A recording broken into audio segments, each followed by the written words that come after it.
इसी chapter straight lines की हम लोग समरी आज डिस्कस करने वाले हैं, एक तरह से रिवाइज करने वाले हैं, प्रॉब्लम्स के थ्रू रिवीजन करेंगे, जहां पे जो फॉर्मूला लगेगा वो मैं आपको बता दूंगा। इसलिए ज्यादा दिल पे मत लगाना, अरे सर हम कैसे सोचेंगे, नहीं आए तो भैया जनरल मेथड से निकाल लेना इंटरसेक्शन। थोड़ा लेंदी है, रादर टफ तो क्या है, 2022 में बहुत लेंदी क्वेश्चंस पूछे थे, तो इनको करने का पर्पस ये है कि थोड़े अपने कॉन्सेप्ट्स क्लियर हो जाए, बस और क्या है। सो इसका बाइसेक्टर क्या होगा, नॉर्मल होगा। डायरेक्ट नहीं बोल रहे कि मिरर का नॉर्मल लेना है, बाइसेक्टर ऑफ एंगल, मतलब वीडियो देखते हुए मेरे सॉल्यूशन देखते हुए तो बहुत इजीली समझ आ जाएगा। समझना इज नॉट इंपॉर्टेंट, खुद से करना इज इंपॉर्टेंट। जब खुद करोगे ना तो 10 बार गलतियां होंगी सेम कैलकुलेशन। हेलो बच्चों, कैसे हो बेटा आप सब लोग। तो अर्जुना जेई बैच में आप सभी बच्चों का एक बार फिर से स्वागत है बच्चों। और याद करिए, हम लोगों ने अभी रिसेंटली एक चैप्टर खत्म करा है जिसका नाम है स्ट्रेट लाइंस।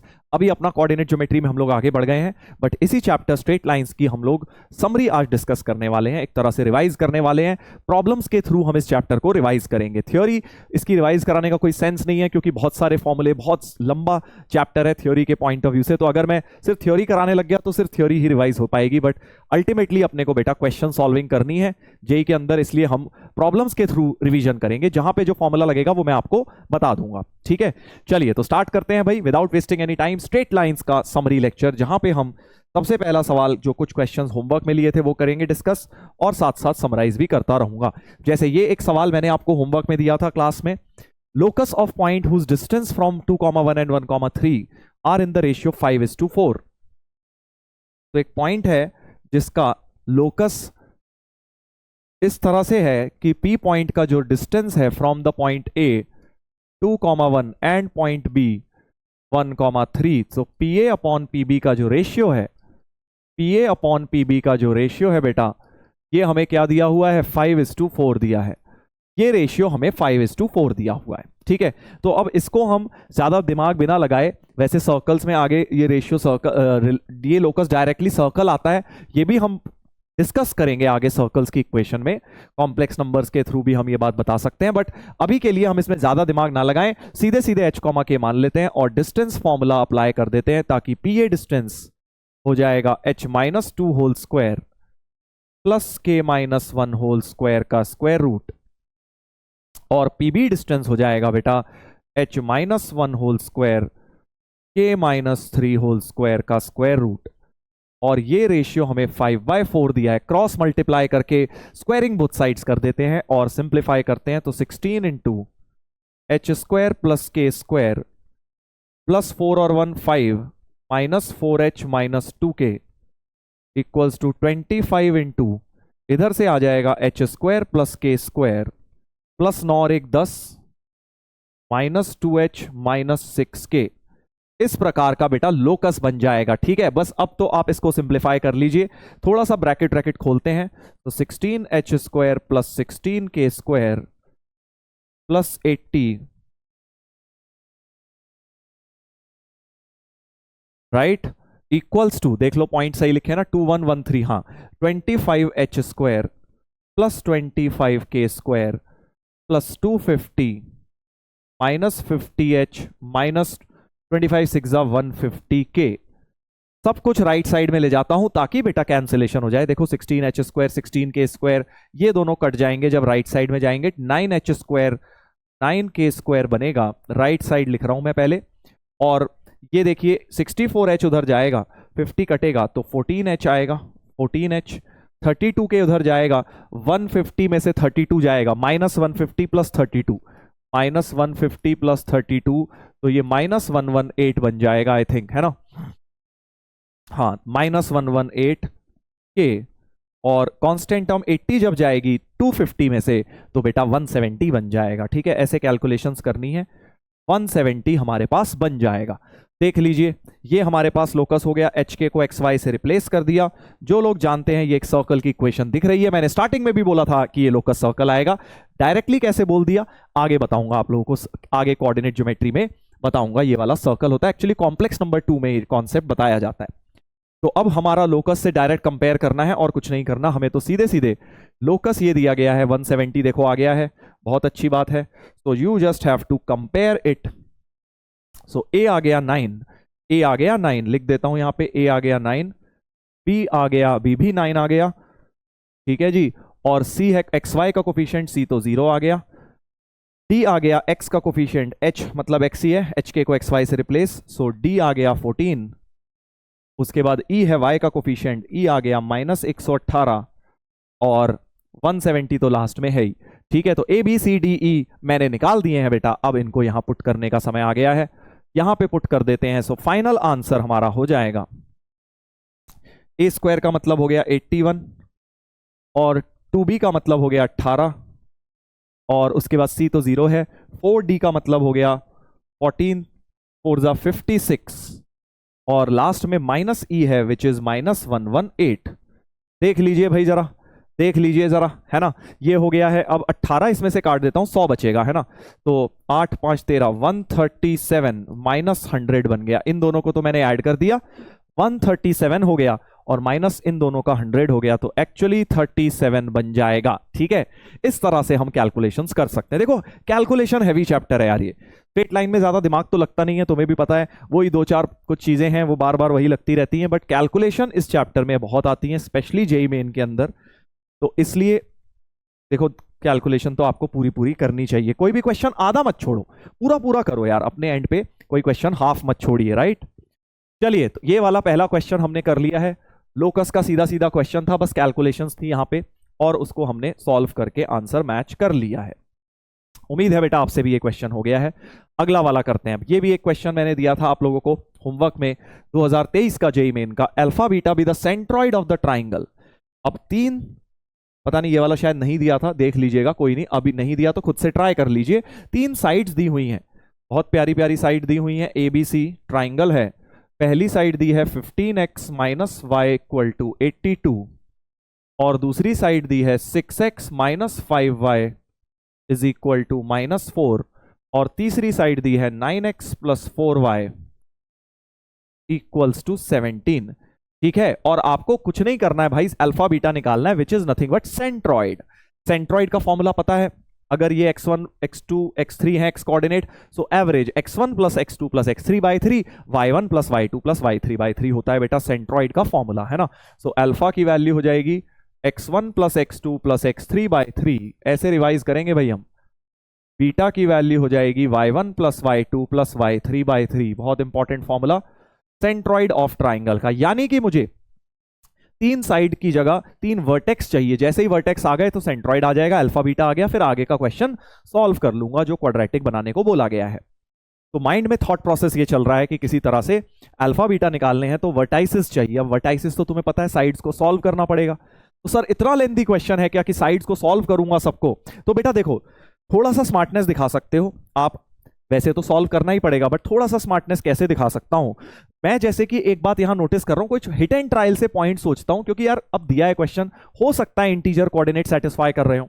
अगेन ये अजम्पशन है, एक बार ट्राई करके देख लेते हैं, कोई इंटीजर अच्छे से कोऑर्डिनेट्स क्या इसे सेटिस्फाई कर रहे हैं, तो मुझे डायरेक्ट मिल जाएगा, नहीं तो मैं सॉल्व तो कर ही लूंगा लाइंस को, है ना। तो मैं क्या कह रहा हूं, कोई गारंटी नहीं है कि इंटीजर ही आएंगे कोऑर्डिनेट, बट कोई अच्छी सी इंटीजर ट्राई तो कर सकता हूं। जैसे इसमें मुझे दिख रहा है x को 1 डालूं y को 2, सो 1,2 इस लाइन को सेटिस्फाई कर रहा है ना, 1,2 इस लाइन को सेटिस्फाई कर रहा है, देख पा रहे हो, 9 और 8 17 होता है, तो क्या 1,2 और किसी को भी कर रहा है? ऐसे ट्रिक्स लगा लिया करो, छोटी छोटी ट्रिक्स हैं बट एग्जाम में बेटा बहुत समय बचा लेती हैं। 1,2 इसको तो कर रहा है, इसको तो ऑब्वियसली नहीं करेगा, 82 तक कहां पहुंचेगा। 1,2 इसको कर रहा है क्या, 6 -10, 6 -10 -4 होता है, यानी 1,2 मैंने देखा एक ऐसा पॉइंट जो इसको सेटिस्फाई कर रहा है और इसको भी कर रहा है, तो मुझे समझ आ गया C के कोऑर्डिनेट्स 1,2 होंगे। हिट एंड ट्रायल से मैंने निकाल लिया। आप चाहते तो बैठ के दोनों इक्वेशन सॉल्व करते, लेंदी हो जाता ना काम यार, बट तुक्का बैठ गया। तो तुक्का नहीं बैठता सर, तो अगर इंटीजर नहीं होती तो भाई बैठ के सॉल्व करेंगे हम एग्जाम में, बट थोड़ा एग्जामिनर पे विश्वास रखा करो, उसने सवाल दिया है तो हो सकता है कुछ अच्छा सा बन रहा हो। तो एक तो बन गया, ज्यादा समय मत लगाओ इसमें, ये नहीं कि इसी में तुम 15 मिनट लगाए जा रहे हो हिट एंड ट्रायल में। 5-10 सेकंड सोचा, 15 सेकंड नहीं समझ आया तो सॉल्व कर लिया। जैसे अब मान लो इसके ऊपर इसके ऊपर भी कोई पॉइंट सोचता हूं, देखो है ना, 15 82 तक जाना है, तो 15 6 जा 90 होता है ना, 15 6 जा 90 होता है, तो x को 6 अगर डालूं, 15 6 जा 90, 90 में से क्या माइनस करूं कि 82 बन जाए 8 सर, तो 6,8 एक पॉइंट हो रहा है, 6,8 इस लाइन पे एक पॉइंट मुझे नजर आ रहा है। समझ गए ना कैसे मैंने सोचा, क्योंकि मैंने 82 के पास पहुंचा, 15 6 90 होता है ना, 90 के आसपास पहुंच गया, तो 96,8 एक पॉइंट दिख रहा है। क्या 6,8 इसे करेगा? नहीं, इसे तो नहीं करेगा, ये तो बहुत छोटा है बेचारा 17। 6,8 क्या इसे करेगा?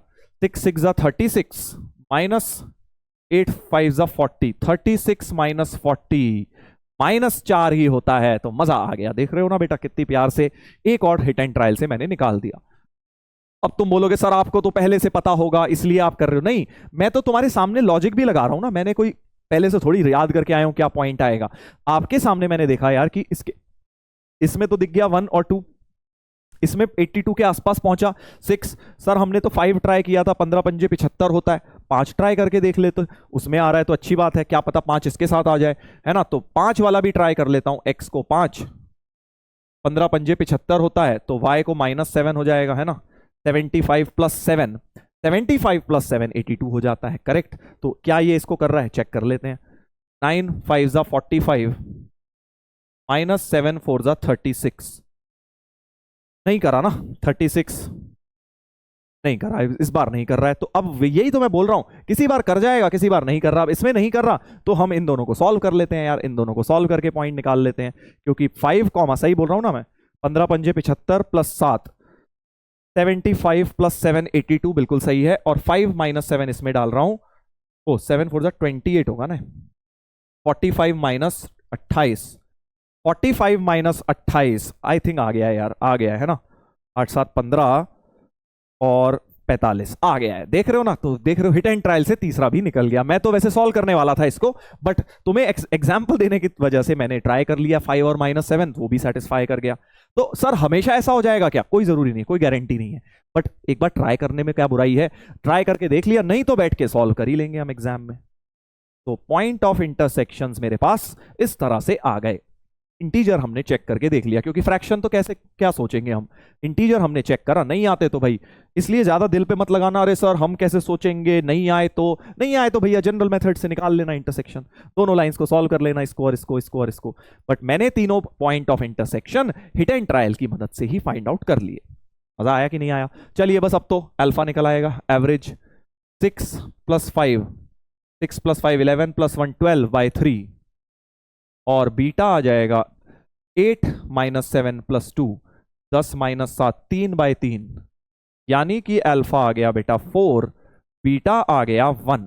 आया मजा कि नहीं आया भाई? मैंने सेंट्रॉइड के कोऑर्डिनेट सीधे सीधे निकाल दिए। अब तो खेल खत्म, हमें रूट्स फॉर्म करनी है, जिसकी रूट्स ये हैं। तो पहली रूट हो जाएगी अल्फा + 2 बीटा, 4 + 2 6, 4 और 2 6, और 4 दूनी 8 - 1 7। तो 6 और 7 किसके रूट्स हैं? कौन सी क्वाड्रेटिक के रूट्स हैं? तो इसका सम ऑफ रूट्स हो गया 7 के 13, प्रोडक्ट ऑफ द रूट्स हो गया 42, और फॉर्मेशन ऑफ क्वाड्रेटिक लगा देते हैं। क्वाड्रेटिक में सीख चुके हैं हम ये सब। x² - सम x प्लस प्रोडक्ट, तो x² - 13x + 42 = 0। C option match कर रहा है। ठीक है भाई, तो अच्छा क्वेश्चन था ये भी। इस तरह से हमने सॉल्व कर दिया। दिस इज जस्ट अ वे, मैं आपको तरीके सिखा रहा हूं कैसे एग्जाम में आप क्या क्या अप्रोच लगा सकते हैं। आपको ये नहीं सोचना है कि भैया मैं तो लकीर का फकीर होकर यही लगाऊंगा, नहीं तो नहीं क्या करूंगा। डायरेक्ट कर लेना भाई, ये तरीका एक हो गया हिट एंड ट्रायल का, नहीं तो आप सॉल्व कर सकते हैं। चलिए अगला क्वेश्चन देखेंगे। Distance between 2 points A and A dash. तो आज 2022 23 24 के ही पीवाईक्यूज जनरली मैंने लिए हैं, क्योंकि थोड़े से डिफिकल्ट थे, स्पेशली 2022 के ज्यादा डिफिकल्ट थे, वो वाले मैंने आपको थोड़े से ज्यादा करा दिए हैं आज। तो देखिएगा, ये वाला तो खैर डिफिकल्ट नहीं है। Distance between 2 points A and A dash which lie on y = 2, y = 2 ये लाइन होती है हॉरिजॉन्टल लाइन। y = 2 पे 2 पॉइंट्स हैं a और a' जो लाई कर रहे हैं, such that both the line segment A B and a' where b is 2, 3। अच्छा, b जो पॉइंट है 2, 3 है कहीं पे, सबटेंड π/4 एट ओरिजिन। समझ गया। तो बेसिकली हमें 2 पॉइंट बनाने की कोई जरूरत नहीं है, एक पॉइंट a ले लेता हूं, क्योंकि दोनों ही पॉइंट की सेम प्रॉपर्टी है कि ये जो एंगल है ये π/4 है, ओरिजिन पे 45 डिग्री सबटेंड कर रहा है A B as well as a'। कहीं a' यहां और होगा, इधर और a' होगा, ये वाली लाइन भी 45 है, बेसिकली ये वाला एंगल भी 45 है। बट मुझे पता है कि यार जब दोनों की सेम ही प्रॉपर्टी है तो दो अलग अलग फिगर बना के करेंगे क्या, अपने आप 2 आंसर आ जाएंगे इसके। ठीक है, एंगल बिटवीन लाइंस 45। तो एक काम करते हैं, let A B alpha comma 2, क्योंकि y तो 2 ही है इसका। अल्फा की दो वैल्यू आ रही होंगी तो अपने आप a और a डैश दोनों पॉइंट्स हमें मिल जाएंगे, बिकॉज दोनों की सेम प्रॉपर्टी है। बहुत काम की चीज है। मैथ्स में कई बार लिया होता है दो चीजें कर रही है सेम सेटिस्फाई, तो तुम्हें दो दो मानने की जरूरत नहीं है, एक मानो अपने आप, यानी दो आंसर्स आ रहे होंगे। ठीक है, तो एंगल बिटवीन लाइंस को 45 रखना है। Slope of OA, slope of OA हमें दिख रही है 2 by alpha. Slope of OB, slope of OB हमें दिख रही है 3 by 2। So tan theta angle between lines का फॉर्मूला याद करो, m2 minus m1 upon 1 plus m1 m2 का मॉड। यही तो होता है angle between two lines. NCERT का फॉर्मूला देखो, उसके ऊपर क्वेश्चन है सीधा सीधा। तो एंगल बिटवीन टू लाइंस का फॉर्मूला tan 45 1, m1 m2 कोई भी मान लो, 3 by 2 minus 2 by alpha upon 1 plus 3 by 2 into 2 by alpha, और मॉड है तो प्लस माइनस आ जाएगा इधर। So plus minus 1 equal to 2 alpha LCM हो गया, 3 alpha minus 4 upon 2 alpha plus 6, 2 alpha cut गया है। ठीक है भाई, एक बार प्लस ले लो, एक बार माइनस ले लो बेटा, अल्फा की दो वैल्यूज मिल जाएंगी हमें। चलिए एक बार प्लस लेते हैं, तो 3 alpha minus 4 is 2 alpha plus 6, तो अल्फा बराबर 10। अल्फा बेटा 10 आ गया। सिमिलरली अगर माइनस ले लेता बेटा, तो मेरे पास आ जाता 3 alpha minus 4 is minus 2 alpha minus 6, तो 5 अल्फा इज माइनस 2। करेक्ट, 4 उधर गया, सो अल्फा हो गया माइनस 2 बाय 5, अल्फा हो गया माइनस 2 बाय 5। तो दो पॉइंट्स निकल आए, ए और ए डैश। करेक्ट, तो मान लेते हैं ए है, ए हो जाएगा हमारा अल्फा कॉमा 2, तो अल्फा को 10 ले लिया, 10 कॉमा 2, तो ए डैश हो जाएगा अल्फा की जगह माइनस 2 बाय 5, वाई कोऑर्डिनेट तो 2 ही रहेगा। दो पॉइंट्स आ गए बेटा, आगे जो मर्जी पूछ लें। क्या पूछा गया है? Distance between the two points A and A dash, ठीक है, इज इक्वल टू, ये डिस्टेंस पूछा है, इन दोनों के बीच का डिस्टेंस निकाल लो ए डैश का। तो y कोऑर्डिनेट तो सेम ही है, सीधे सीधे x कोऑर्डिनेट को सब्ट्रैक्ट, 10 माइनस 2 बाय 5, तो प्लस 2 बाय 5 हो गया 52 बाय 5। डिस्टेंस बिटवीन ए डैश आ गया 52 बाय 5, सी ऑप्शन। अच्छा था कि नहीं? इजी क्वेश्चन, बहुत ही simple, angle between two lines के ऊपर डायरेक्टली आधारित क्वेश्चन। ठीक है, तो पिछला क्वेश्चन मैंने आपको सेंट्रॉइड का दे दिया, उससे पिछला लोकस का दे दिया, अब ये वाला मैंने एंगल बिटवीन टू लाइंस का रिवीजन करवा दिया है। सारे कॉन्सेप्ट्स आपके कहीं ना कहीं कवर हो जाएंगे सारे क्वेश्चंस के अंदर। चलिए अगले पर आएंगे भाई, अगला भी बहुत जबरदस्त क्वेश्चन, ऑर्थो सेंटर का क्वेश्चन। ऑर्थो सेंटर का ये भी मैंने क्लास में होमवर्क दिया था। देखो, alpha beta is ortho centre of the triangle ABC, ortho centre of the triangle ABC, ABC, ठीक है जी। अल्फा बीटा इसका ऑर्थो सेंटर है, तो ट्राइंगल के वर्टाइसेस दिए हैं, ऑर्थो सेंटर निकालना है गुरुजी। बिल्कुल अच्छी बात है।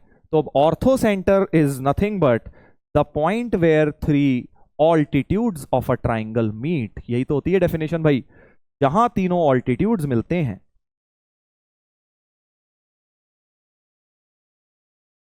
वो होता है ortho centre H. Correct, ortho centre H वो होता है। तो इस तरह से हमारे पास ऑर्थो सेंटर निकालने का तरीका मैं आपको बता चुका हूं क्लास के अंदर कि भाई ऑल्टीट्यूड्स निकालो, उन दोनों की इक्वेशंस को सॉल्व करो। जनरल तरीका तो यही होता है ऑर्थो सेंटर निकालने का। बताया था इसका फॉर्मूला यूजलेस सा है, अगर ट्राइंगल इक्विलैटरल या राइट एंगल्ड है तो अलग बात है। तो पहले चेक कर लेते हैं भाई, स्लोप्स वगैरह निकाल के कहीं अच्छा सा ट्राइंगल तो नहीं बन रहा। तो इस लाइन की स्लोप देखते हैं क्या हो रही है, 5 माइनस 2 3 अपॉन 4 माइनस माइनस 1 5, तो इसकी स्लोप हो रही है 3 by 5। Nature of triangle check कर रहा हूं, क्या पता अच्छा सा ट्राइंगल बन जाए। फिर मैं इसकी स्लोप देख लेता हूं, slope of AC 5 plus 7, 7 5 12 upon 4 minus 1, 4 minus 3 which is 1, तो 12 आ गई इसकी तो स्लोप। और AB की स्लोप और देख लेते हैं, 2 माइनस माइनस 7, तो 9 अपॉन माइनस 1 माइनस 3 माइनस 4। बहुत दुख हुआ सर, स्लोप्स की वजह से M1 M2 कहीं -1 आ जाता तो राइट एंगल ट्राइंगल बन जाता ना, और राइट एंगल ट्राइंगल में ऑर्थो सेंटर तुम्हें पता है यही वाला वर्टेक्स हो जाता है। कई बार ऐसा क्वेश्चन भी आ जाता है जेई में, राइट, इसमें नहीं बन रहा है बट क्या पता बन जाता। तो हमारा प्रोसेस तो यही है, सबसे पहले हमने स्लोप्स की मदद से चेक किया नेचर ऑफ द ट्राइंगल, कहीं पर कुछ अच्छा सा नहीं बना क्योंकि किसी भी स्लोप में M1 M2 -1 नहीं हो रहा है। तो अब हम अपने बेसिक्स पर उतर आएंगे भाई कि हम लाइन की इक्वेशन लिखेंगे, ऑल्टीट्यूड लिखेंगे। चलिए ऑल्टीट्यूड लिखते हैं।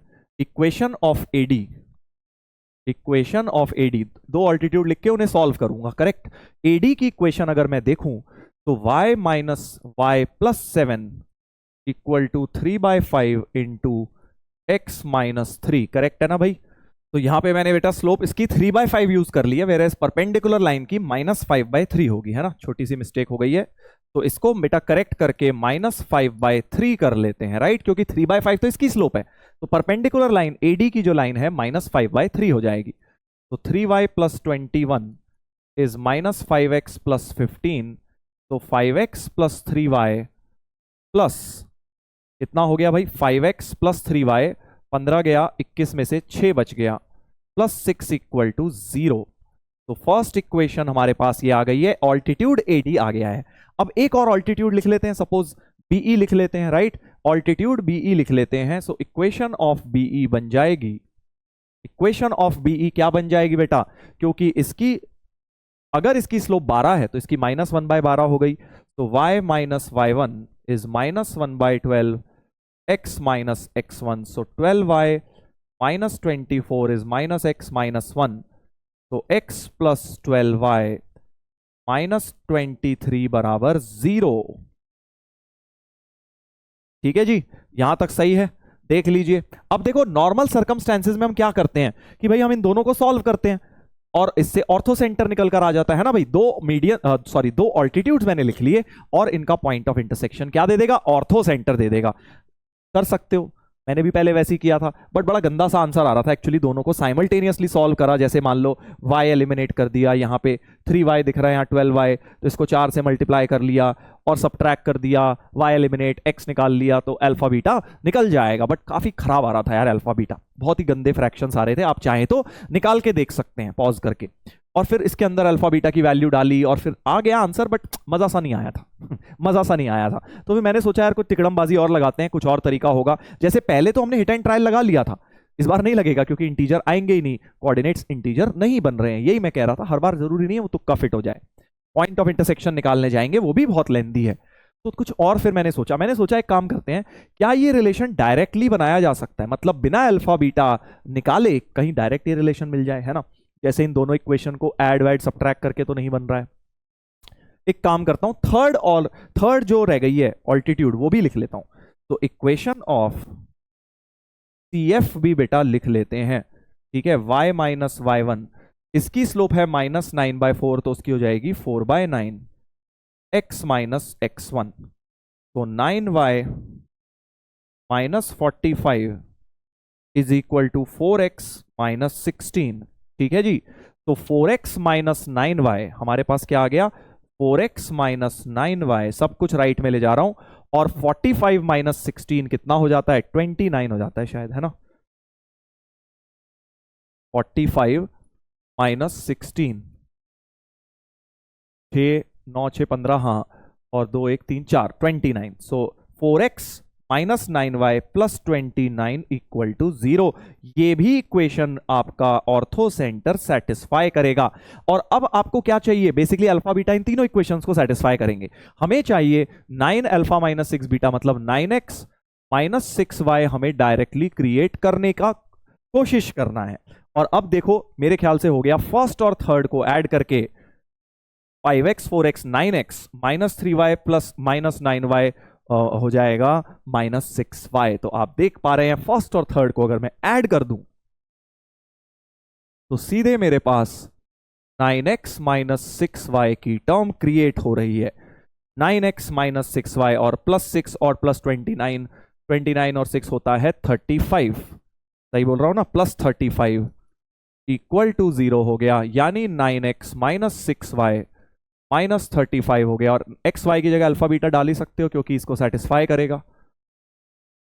तो 9 अल्फा माइनस 6 बीटा की इतनी वैल्यू माइनस 35 आ गई। 60 ऐड कर देता हूं, हमें 60 भी चाहिए,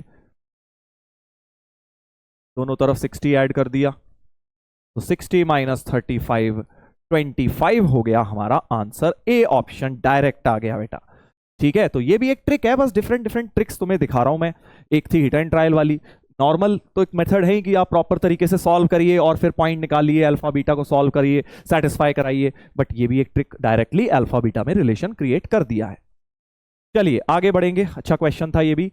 नेक्स्ट क्वेश्चन पर आते हैं। नेक्स्ट प्रॉब्लम भी बहुत प्यारा क्वेश्चन, फिर से 2024 का अप्रैल का जेईई मेन का सवाल। Ortho centre of triangle formed by, फिर से ऑर्थो सेंटर का क्वेश्चन है, बहुत आते हैं भाई 4 सेंटर्स ऑफ ट्राइंगल पे। Ortho centre of the triangle formed by line this and this is the centroid of another triangle. इसका जो ऑर्थो सेंटर है वो बोल रहे हैं किसी एक दूसरे ट्राइंगल का सेंट्रॉइड है जिसका सर्कम एंड ऑर्थो सेंटर दिए हैं। तो यूलर्स लाइन की मदद से दूसरे ट्राइंगल में अगर मैं यूलर्स लाइन लगाऊं, देखो जिसका is centroid of another triangle, मैं दूसरे ट्राइंगल की बात कर रहा हूं अभी, centroid of another triangle whose circumcentre and ortho, so G divides H C dash in the ratio 2:1। ये होती है यूलर्स लाइन कि ऑर्थो सेंटर और सर्कम सेंटर वाली लाइन को सेंट्रॉइड किस रेशियो में डिवाइड करता है, हमेशा 2:1 में, यूलर्स लाइन जिसे कहते हैं। तो H के कोऑर्डिनेट्स हैं, केयरफुली पढ़ेंगे, ऑर्थो सेंटर बाद में लिखा है तो बाद वाला ऑर्थो सेंटर है -6 -8 एंड सर्कम सेंटर 3 4 है। तो इस ट्राइंगल का G बहुत प्यार से निकल जाएगा सेक्शन फॉर्मूला लगा के, ठीक है। तो इस ट्राइंगल का G निकाल देता हूं, 2 × 3 6 -6 0 और 2 × 4 8 -8 0। मजा ही आ गया भाई, G के कोऑर्डिनेट ओरिजिन आ गए हैं। जो दूसरा ट्राइंगल है उसका जो सेंट्रॉइड है वो ओरिजिन आ गया है by section formula. But question says पहले वाले का orthocentre is same as the centroid of दूसरा ट्राइंगल, मतलब जो दूसरे का सेंट्रॉइड है वो इसका क्या है, ऑर्थो सेंटर है 0,0। इसका ऑर्थो सेंटर बेटा 0,0 है हमारे ट्राइंगल का जो फर्स्ट वाला है। इतना समझ आ गया है भाई, इतना समझ आ गया है आई होप। 2x + 3y = 1 ये लाइन थी, एक x + 2y = 1 एक लाइन थी, और एक ax + by = 1 एक लाइन थी, जिसका ऑर्थो सेंटर हमें 0 0 दिया है। अब सवाल बस इतना बच गया है कि एक ट्राइंगल है जिसकी ये 3 साइड्स हैं, ऑर्थो सेंटर ये है, ए और बी फाइंड करने हैं हमें ना, ए और बी फाइंड करने हैं बेटा। चलिए तो स्टार्ट करते हैं भाई, ए और बी कैसे फाइंड करेंगे। सबसे पहले तो कैपिटल ए के कोऑर्डिनेट्स आ जाएंगे इन दोनों को सॉल्व करके, है ना भाई। 2x + 3y = 1 और x + 2y = 1, इसको 2 से मल्टीप्लाई करके सब्ट्रैक्ट कर देता हूं, तो 3y - 4y = 1 - 2, y की वैल्यू 1 आ गई, और y को 1 जैसे ही मैं ऊपर डालूंगा तो x तुम्हारा -1 हो जाएगा, यानी -1,1 -1,1 इसके कोऑर्डिनेट्स बेटा बन रहे हैं। पहला पॉइंट जो A है इसके कोऑर्डिनेट्स -1,1 बन रहे हैं, बहुत अच्छी बात है। तो अब एक इक्वेशन तो यहां से आ जाएगी कि इसकी स्लोप परपेंडिकुलर होगा ना, इसके परपेंडिकुलर होगा बेटा, तो हमारे पास AH जो है, स्लोप ऑफ AH जो है 1 - 0 / -1, तो -1 आ रही है स्लोप ऑफ AH, यानी स्लोप ऑफ BC बेटा हमारी 1 हो जाएगी। स्लोप ऑफ BC क्या हो जाएगी, 1 हो जाएगी। But slope of BC -a/b है, -a/b है, तो बेसिकली हमारे पास आ गया -a/b = 1, यानी कि -a = b, तो a + b = 0 हमारे पास आ चुका है। एक इक्वेशन बन गई a और b में, स्लोप से मैंने निकाल ली एक इक्वेशन। अब एक और चाहिए, सोच के देखो, पॉज करके, बड़ा मजा आएगा कैसे बना सकते हैं, सोच के देखिएगा। देखो कैसे बना सकता हूं, मेरे माइंड में चल रहा है यार, ये b के कोऑर्डिनेट देखो निकल जाएंगे कैसे। ये लाइन है एक, तो एक ये लाइन निकल जाएगी BH निकल जाएगी, क्या पॉइंट तो है, और इसकी स्लोप है -½ इसकी स्लोप क्या दिख रही है, -½ तो इसकी स्लोप 2 हो जाएगी। तो इक्वेशन ऑफ BH लिख लेता हूं, equation of BH y - y1 = 2 × x - x1, point है 0 0 और स्लोप है 2। मैंने एक ऑल्टीट्यूड की स्लोप लिख ली, इक्वेशन लिख ली, और इसके साथ सॉल्व करके b के कोऑर्डिनेट्स निकल जाएंगे। सो y = 2x आ गया है, इसको सॉल्व कर देता हूं इसके साथ, तो पॉइंट ऑफ इंटरसेक्शन b निकल जाएगा, राइट। तो y को 2x डाल दो, सो 2x + 3 × 2x = 1, तो 3 × 2 = 6 7 8, x = 1/8 और y = 2/8 हो जाएगा फिर। तो 1/8 2/8 p के कोऑर्डिनेट्स हो गए, और 1/8 2/8 आ गए तो ये इस लाइन को भी सेटिस्फाई करेंगे।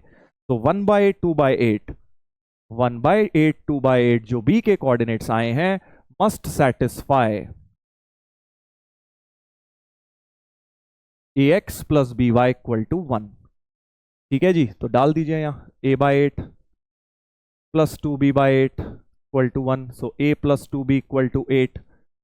दो इक्वेशंस, दो अननोन्स a और b में हमारे पास बन गई हैं। देखो एक आई थी a प्लस बी 0, एक आ गई है, तो a प्लस बी तो अलग करो, इनमें से a प्लस बी लिख लो।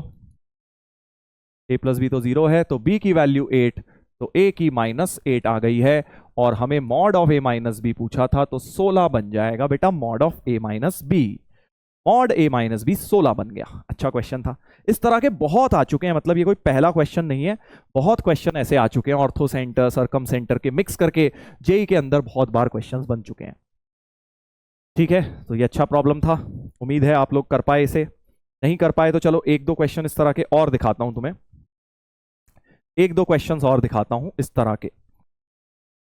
पहले वही वाले दिखा देते हैं, फिर हम आगे बढ़ जाएंगे। चलिए नेक्स्ट क्वेश्चन इस प्रकार का एक ले लेते हैं। हाँ ये लीजिए 2022 का। Distance of origin from centroid of the triangle whose two sides have the equation this and this and whose orthocentre. Data दिया हुआ है, बस तुम्हें डेटा मैनिपुलेशन करना है। बहुत इंटरेस्टिंग क्वेश्चंस होते हैं ऐसे, जरा ट्राई करिए। क्वेश्चन ये है कि हमारे पास एक ट्राइंगल है जिसका दो साइड्स दी हुई हैं, x minus 2y plus 1 equal to 0 और 2x minus y minus 1 equal to 0 and orthocentre 7/3 7/3। तो ऑर्थो सेंटर जहां जो ऑल्टीट्यूड्स मिलते हैं, जहां ऑल्टीट्यूड्स मिलते हैं h के कोऑर्डिनेट्स हमें दिए हुए हैं 7/3 7/3। ठीक है भाई, इतना सही है। अब हम a के कोऑर्डिनेट्स तो देखो निकाल ही सकते हैं दोनों लाइंस को सॉल्व करके। तो x plus 1 equal to 2y हो गई पहली लाइन, और दूसरी लाइन है 2x equal to y plus 1। Correct, सही है ना, 2x equal to y plus 1। तो एक काम करते हैं, x की जगह 2y माइनस 1 यहां डाल देते हैं। एलिमिनेशन सब्सटीट्यूशन से कर दिया मैंने। तो 4y 3y is equal to 3, y को 1 आ गया और x भी आई थिंक 1 ही आ गया है। तो 1,1 इंटरसेक्शन हो रहा है, देखो 1 1 दोनों को सेटिस्फाई कर रहा है। तो a के कोऑर्डिनेट्स तो बड़ी प्यार से आ गए 1,1। अब हमें निकालना क्या है, distance of origin from centroid. मतलब बेसिकली अगर सेंट्रॉइड निकल गया तो प्रॉब्लम सॉल्व हो गया। g निकालना है हमें। हमें क्या निकालना है बेटा, g निकालना है, सेंट्रॉइड। ठीक है, ऑर्थो सेंटर तो दिया ही हुआ है, समझ गए सर, ऑर्थो सेंटर दिया हुआ है, g निकालना है। चलिए बहुत अच्छी बात है। अब देखो क्या इस्तेमाल कर सकता हूं मैं क्या इस्तेमाल, देखो मुझे वर्टेक्स चाहिए। अगर मुझे ऑर्थो से सरकम सेंट्रॉइड चाहिए तो मुझे दोनों वर्टेक्स चाहिए। तो मेरे माइंड में चल रहा है कि अगर h है, फिर से बिल्कुल सेम, इसकी स्लोप है राइट, इसकी स्लोप है 2, तो इसकी -½ हो गई। BH की स्लोप -½ हो गई और पॉइंट तो h दिया ही हुआ है। सो इक्वेशन ऑफ BH लिख लेंगे, बिल्कुल सेम सवाल हो गया पिछले जैसा। इक्वेशन ऑफ BH हो गया y माइनस 7/3 इक्वल टू, क्योंकि इसकी स्लोप 2 है तो इसकी -½ हो गई, -½ टाइम्स x माइनस 7/3। करेक्ट, समझ गए हो बेटा। देख लीजिए, थोड़ा सा अच्छी तरह कर लेते हैं इसको सिंप्लीफाई। तो 2y minus 14/3 is -x plus 7/3। तो x plus 2y equal to 21/3 यानी कि 7। ये बन गई हमारी इक्वेशन BH की बेटा। BH की इक्वेशन आ गई और इसके साथ सॉल्व कर देता हूं तो हमारे पास B के कोऑर्डिनेट्स आ जाएंगे। B के कोऑर्डिनेट्स आ जाएंगे तो अगर मैं फर्स्ट एंड थर्ड को सॉल्व कर दूं, फर्स्ट देखो किसकी थी, AB की इक्वेशन थी, x plus 1 equal to 2y ये भी थी, ये AC थी। तो फर्स्ट और थर्ड को सॉल्व करके ये किसकी आई थी, क्योंकि BH की आई है, ये AB है और ये BH है, तो B इंटरसेक्शन पॉइंट निकल आएगा बेटा। जल्दी से निकाल लो intersection point. Now you may think कि सर ये तो बहुत लेंथी है, नहीं, इतनी कैलकुलेशन तो बेटा स्ट्रेट लाइंस में आएंगी आपके पास। ठीक है, हाँ, तो अब x की वैल्यू 7 माइनस 2y यहां डाल देता हूं। तो solving 1 and 3 actually x eliminate दोनों में डाल देता हूं। 2y माइनस 1 है x और यहां से x है 7 माइनस 2y, तो 4y इक्वल टू 8। y की वैल्यू 2 आ गई, y को 2 यहां डालेंगे तो x की वैल्यू 3 आ जाएगी। तो 3, 2 ये पॉइंट बन गया है बी, है ना, 3,2 ये पॉइंट बन गया। बिल्कुल सेम लॉजिक से तुम सी निकाल सकते हो। सोचो, ये ऑल्टीट्यूड लिख लेना इस बार इस ऑल्टीट्यूड की इक्वेशन लिख लीजिए। इसकी स्लोप दिख रही है 1/2, है ना, 1/2, तो इसकी -2 हो गई। तो equation of C H y -7/3, है ना, इसकी स्लोप थी 1/2, तो इसकी -2 हो गई। तो y -7/3 इज -2x प्लस 14/3, तो y plus 2x equals to 21/3 यानी 7। y प्लस 2x इज 7, ये बन गई इक्वेशन नंबर 4। ये बन गई सी एफ की, सी एच बोल दो उसको, सी एच इस लाइन की इक्वेशन बन गई। सी एच की आ गई और ए सी की ऑलरेडी थी, तो सेकेंड एंड फोर्थ को सॉल्व करके सॉल्व सेकेंड एंड फोर्थ, जो सेकेंड इक्वेशन थी और जो फोर्थ इक्वेशन थी, उन दोनों को बेटा सॉल्व करके हमें क्या मिल जाएगा, सी के कोऑर्डिनेट्स मिल जाएंगे। देखो 2x की वैल्यू y प्लस 1, यहां से भी कितनी प्यारी कैलकुलेशन बन रही है। तो y प्लस 1 बराबर 2x की वैल्यू यहां से रखी और यहां से 7 माइनस y, तो 2y equal to 6, y equal to 3, y को 3 वापस डालेंगे, 3 + 1 4, तो x2 आ जाएगा। तो c के कोऑर्डिनेट्स 2,3 आ गए हैं बेटा, c के कोऑर्डिनेट्स 2,3 आ गए हैं। मजा आ रहा है कि नहीं आ रहा है भाई? और अब बस क्या है, सेंट्रॉइड निकालना है, तीनों का एवरेज कर दो। तो सेंट्रॉइड के कोऑर्डिनेट्स g हो जाएगा 3 4 5 6, 6/3 2, 3 2 5 और 1 6 2, 2,2 हो गया सेंट्रॉइड, 2,2 हो गया बेटा सेंट्रॉइड। बस अब तो ओरिजिन से डिस्टेंस निकालना है, तो ओजी डिस्टेंस हो जाएगा √2² + 2², 2√2। सी ऑप्शन हो गया आंसर, सी ऑप्शन हो गया आंसर। बिल्कुल सेम क्वेश्चन था, देखा आपने 2024 का और 2022 का, ऑर्थो सेंटर के अराउंड घुमाया हुआ है, इक्वेशंस वगैरह सॉल्व करवाई हुई हैं। ठीक है, चलिए एक और करते हैं ऐसा ही। ऑर्थो सेंटर बहुत देर से कर रहे हैं, अब एक सर्कम सेंटर के ऊपर बेस्ड करते हैं। सर्कम सेंटर के ऊपर क्या है क्वेश्चन, देखिए। तो circum centre of a triangle जिसके 3 वर्टेक्स में ए और बी घुसाए हुए हैं, ऐसे पढ़ता हूं मैं क्वेश्चन, ठीक है, माइंड में मेरे चल रहा है कि इसमें ए और बी है, b,5, सी के अंदर a, b है, ठीक है।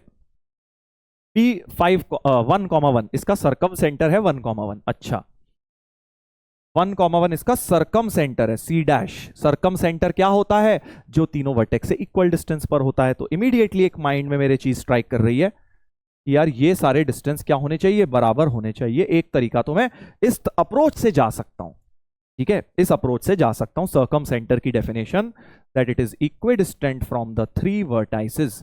तो मुझे लग रहा है शायद ए और बी कुछ सॉल्व हो जाएंगे यहां से डिस्टेंस बराबर रख के। चलिए देख लेंगे।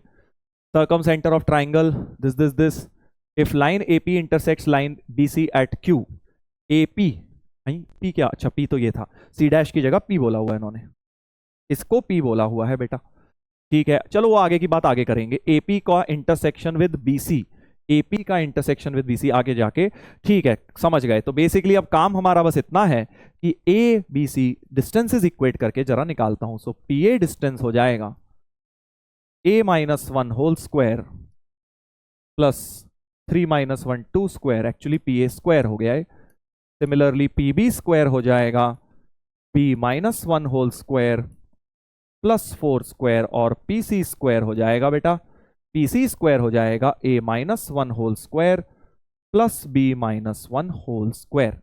तीनों को इक्वेट करना है हमें क्योंकि तीनों डिस्टेंस बराबर हैं। फर्स्ट और थर्ड को करूं तो बड़ा प्यारा, a-1 होल स्क्वायर तो कट ही जाएगा, तो 1 = 3 कर रहा हूं।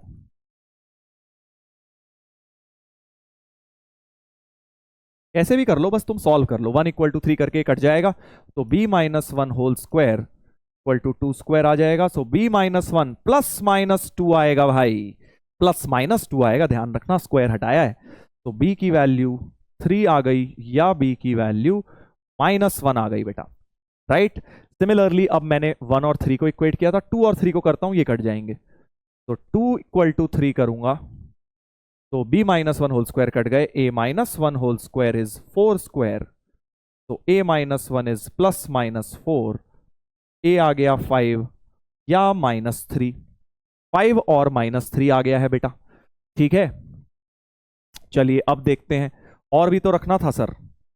हम्म हम्म फर्स्ट और थर्ड को रख दिया मैंने, सेकंड और थर्ड को भी रख दिया, तो ए और बी की दो पेयर ऑफ वैल्यू आ गए हैं।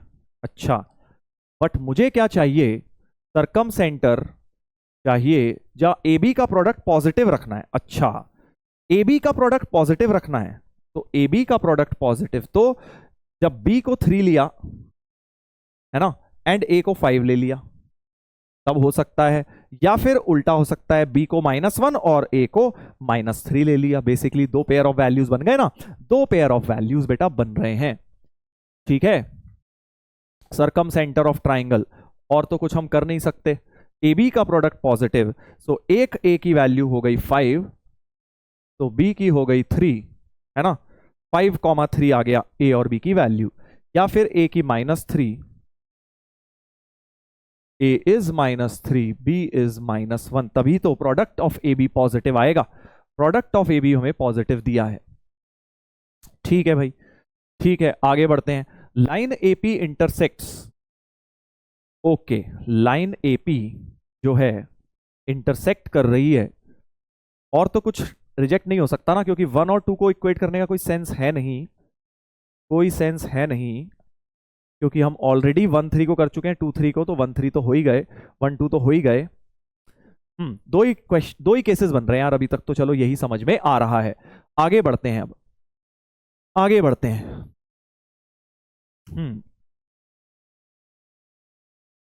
सही है, समझ गए।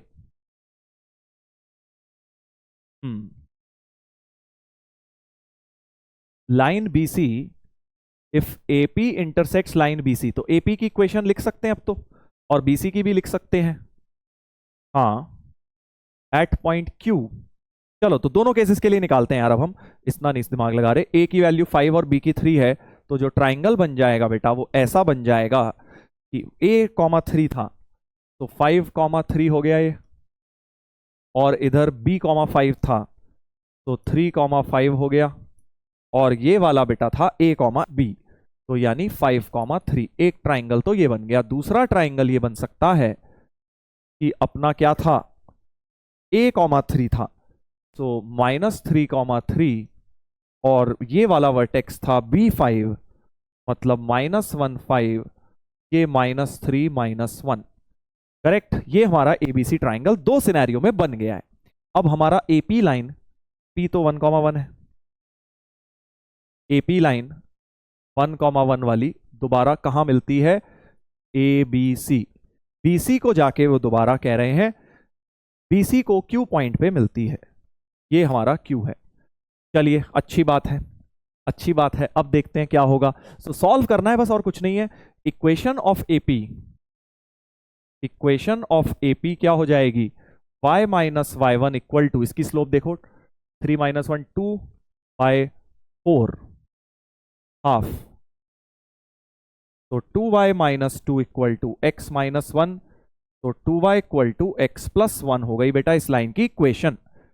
ठीक है भाई, 2y इक्वल टू x + 1, ये AP की इक्वेशन हो गई। ऐसे ही BC की निकाल लो, इक्वेशन ऑफ BC हो जाएगी, इक्वेशन ऑफ BC हो जाएगी बेटा, देखो इसकी स्लोप कितनी आ रही है, y - y1, स्लोप आ रही है 5 - 3, 2/3 - 5 - 2,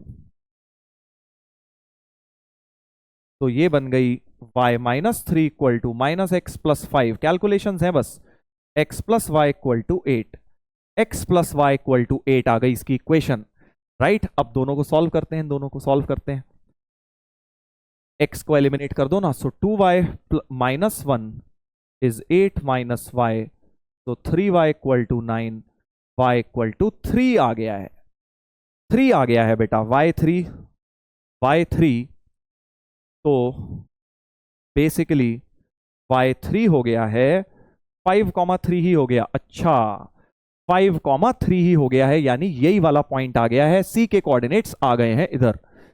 Q बेसिकली कुछ भी नहीं है, C पर ही जाके मिल रहा है इस सिचुएशन में। 5,8 तो वो तो दिया नहीं है, K1 प्लस K2 हमें, K1 प्लस K2 ये वाला तो हमें दिया नहीं है, तो यही वाला मिल रहा होगा आई थिंक। यहां से देखते हैं, अब यहां से देखते हैं बेटा 1,1।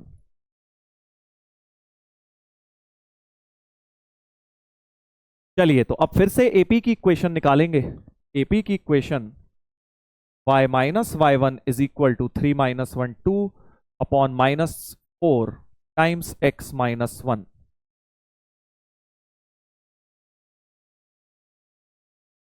तो x plus 2y equal to 3, x plus 2y equal to 3 आ रही है एपी की इक्वेशन। बीसी की देख लेते हैं इस बार। 5 और 1 6 अपॉन -1 प्लस 3 2। तो y plus 1 equal to 3x plus 9। तो y equal to 3x plus 8 हो गई है। y equal to 3x plus 8 हो गई है बेटा। अब इन दोनों को सॉल्व करेंगे। लेंदी क्वेश्चन तो है, देखो 2022 का है, लेंदी तो है। y की वैल्यू यहां से इक्वेट कर देते हैं, सो 3 माइनस एक्स बाई 2 हो गया यहां से y, और यहां से है 3x प्लस 8।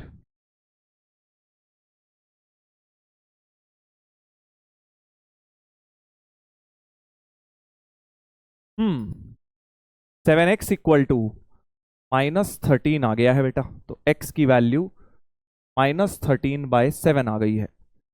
अच्छा, समझ गए। और y की वैल्यू क्या आ जाएगी? y की वैल्यू आ जाएगी 3x प्लस 8।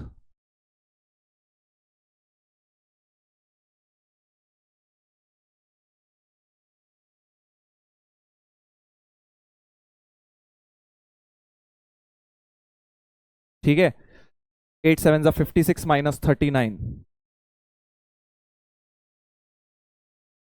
अपॉन में 7 है, 17/7। बड़ी कैलकुलेशन बन गई भाई। 40 56 17/7। हाँ, तो ये अपनी K1 और K2 की वैल्यू आई है। K1 प्लस K2 पूछा है, सो ये K1 हो गया एक्स कोऑर्डिनेट, और ये K2 हो गया। सो K1 प्लस K2 13 4/7 आ रही है यार। K1 प्लस K2 तो 4/7। ऑप्शन तो है, ऑप्शन तो है भाई, देखा जाए चेक करते हैं। कैलकुलेशन काफी बन गई बट हो गया, फाइनली आंसर आ गया है B option. Lengthy question, calculation बहुत ज्यादा थी। कई क्वेश्चंस में ऐसा हो जाता है बेटा, स्ट्रेट लाइंस में ना काफी कैलकुलेशंस हो जाती हैं। चलिए आगे बढ़ते हैं, आगे बढ़ते हैं। सर्कम सेंटर का एक क्वेश्चन किया हमने, एक और क्वेश्चन कर लेते हैं सर्कम सेंटर का। चलिए इधर देखेंगे, alpha beta A B C be the vertices of triangle is circumcentre. फिर से सर्कम सेंटर दिया गया है। सर्कम सेंटर फिर से हमें दिया गया है। ए है फिर से अल्फा कॉमा -2, बी है अल्फा कॉमा 6, सी है अल्फा/4 कॉमा -2। फिर से देखो, अब एक अप्रोच तो अभी हमने ली थी, बड़ी प्यारी चीज बता रहा हूं, जरा ध्यान से सुनना। 5 कॉमा अल्फा/4 सर्कम सेंटर है। देखो एक अप्रोच तो अभी हमने ली थी कि इनका डिस्टेंसेस इक्वल किया था, राइट। इनका डिस्टेंसेस बेटा इक्वल किया था, यहां से ये और ये डिस्टेंस इक्वल करके हमारे को मिल गया था पिछले क्वेश्चन में। हमने ऐसे ही तो ए और बी निकाले थे, बट एक और ट्रिक मैं इस्तेमाल कर सकता हूं। देखो इस बार डिफरेंट ट्रिक यूज कर रहा हूं। ये वाला तरीका तो लग ही सकता है, बट क्योंकि आप अगर ध्यान से देखें, ये लाइन का x coordinate constant, x equal to alpha पे लाई कर रहा है, ठीक है, एक्स इक्वल टू अल्फा, और ये वाई इक्वल टू -2 पे लाई कर रहा है। तो इससे क्या होगा ना, हमें डायरेक्टली मिल सकता है, क्योंकि हमें एक और बात पता है बेटा, सर्कम सेंटर जो होता है परपेंडिकुलर बाइसेक्टर पे लाई करता है। याद आ रहा है डेफिनेशन ऑफ सर्कम सेंटर? एक तो होती है कि वो वर्टेक्स से इक्वल डिस्टेंस पर है, और दूसरी होती है कि वो सर्कम सेंटर पे भी लाई करेगा। तो अगर इस लाइन की इक्वेशन क्या है, सोचो इस लाइन की इक्वेशन क्या है sir, x equal to alpha है। यही तो मैं तुम्हें बोल रहा था, इसमें हम ऑब्जर्व कर सकते हैं कि x इक्वल टू अल्फा इस लाइन की इक्वेशन है ए बी की, क्योंकि दोनों का x कोऑर्डिनेट सेम है अल्फा, है ना। तो x इक्वल टू कांस्टेंट पर ये है, यानी ये वाली line y equal to constant होगी। ये वाली लाइन क्या होगी, y इक्वल टू कांस्टेंट, क्योंकि x इक्वल टू कांस्टेंट के परपेंडिकुलर कौन होता है, y इक्वल टू कांस्टेंट होता है। तो एक्चुअली जो परपेंडिकुलर बाइसेक्टर है, perpendicular bisector of A B must be of the form, देखो अगर इतना दिमाग नहीं लगाना तो सीधे डिस्टेंस बराबर करते जाओ, उससे भी अल्फा आ जाएगा, बट मैं तुम्हें एक ट्रिक सिखा रहा हूं दूसरी, ठीक है, कि अगर ये x इक्वल टू अल्फा है तो ये y इक्वल टू कॉन्स्टेंट होगा। अच्छा, अब इसका y कोऑर्डिनेट तो तुम निकाल ही सकते हो, इनफैक्ट इस पॉइंट के कोऑर्डिनेट्स निकाल सकते हो, मिड पॉइंट है क्योंकि, तो अल्फा कॉमा 6 माइनस 2 4/2 2, तो अल्फा कॉमा 2 हो गया है, अल्फा कॉमा 2 हो गया है, यानी कि ये कांस्टेंट एक्चुअली क्या होनी चाहिए, 2 ही होना चाहिए, क्योंकि x y इक्वल टू 2 है इसका। तो इस लाइन की इक्वेशन y इक्वल्स टू 2 होनी चाहिए, क्योंकि इस पॉइंट का y कोऑर्डिनेट 2 है, देन इसका y कोऑर्डिनेट भी 2 हो गया, यानी अल्फा बाय 4 सीधे सीधे 2 हो गया बेटा। तो अल्फा मैंने बिना मेहनत के 8 निकाल दिया, अल्फा बेटा मैंने बिना मेहनत के 8 निकाल दिया। देख रहे हो ना किस तरह से जबरदस्त तरीके से मैंने अल्फा की वैल्यू 8 निकाल दी है, अल्फा की वैल्यू बेटा 8 निकाल दी है।